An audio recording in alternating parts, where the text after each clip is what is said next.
Alright, got my convertible pod buttons installed. Nice tight fit. I was going to install it with this piece intact, but when I was going through the buttons it was a little too tight and it was really hard to push the buttons, and I didn't feel like thinning this out from the back, so I just cut it off. Much easier just to do it like this, and where it just has this one part here, and it don't look too bad. It looks actually pretty good. And then I cut out the bottom, so this thing just needs to be scuffed up now, and it's ready for paint. Got one little imperfection here and a little imperfection there, and this thing's ready for paint. As soon as I get that 320 grit and 400, it'll be. Alright guys, I'm just test fitting my lower console. I wanted you guys to see this. Since I put a shelf under the dash here, it raises the TV, the sagging TV area. So it pretty much takes the sag out of the dash. Over here it's up in the air, but once you bolt this down where it should be, about right there, and you can see it goes down a little bit, and then it's pretty good. It's nice and up in the air right there. See that? Okay. Alright. It's pretty straight. I'm thinking about putting a bolt here on the side, just one bolt here into the dash here to keep this side pushed down.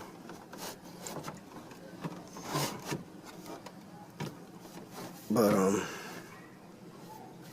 yeah. But without this lower console, it really droops down. So you pretty much need the lower console so this thing can fit right. Without the lower console, it really, there's nothing to support this dash up from the TV area. And a lot of people have problems with this, with any Knight Rider dash that will sag like that if you don't have a lower console. So that tells you right there, if you get a lower console, it'll fix your little sagging dash. It's not really a big deal if you see it dipping a little bit. Watch, I'll remove the lower console right now. Hold on, just give me a second.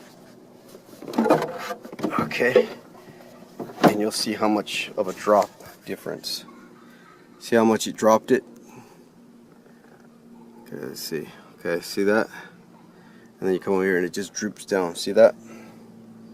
Okay, so fiberglass has some give to it. I mean, it flexes. It's not like you can't, shape it the way you want it.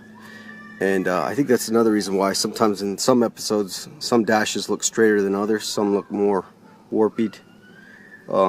Because this stuff, if you support it right with, supports, and in the show they use wood chips.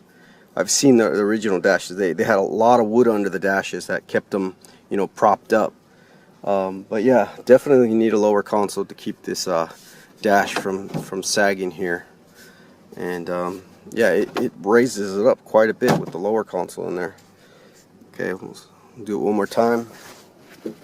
Throw the lower console in here, which raises it probably a good 3-4 inches. I mean, it raises it so much it lifts up this side of the dash, but it's not a big deal because I could put one screw through this into the dash right here, get it where you want it, and then put a screw through that on that side. But that's where you want it, about. Alright, I had held this up to the dash, so I have the dash right here. Hold it up to the dash, take a pencil, mark your holes, and get the drill bit same size, and I'll drill out 2 holes and 1 hole here for my wires. And then, because the wires that come from here, they're going to go through this hole and into the dash area.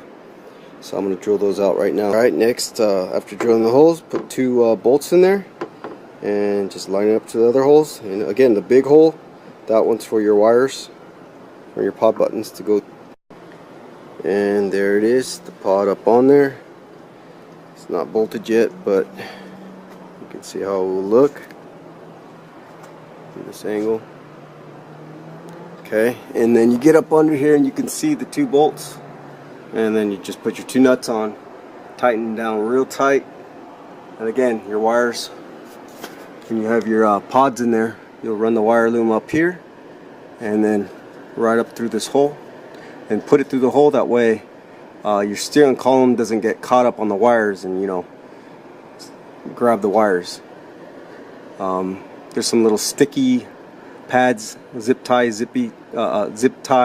stick-ons where you can, it's a little tab that you put on the fiberglass and then you can zip tie the wires back to it.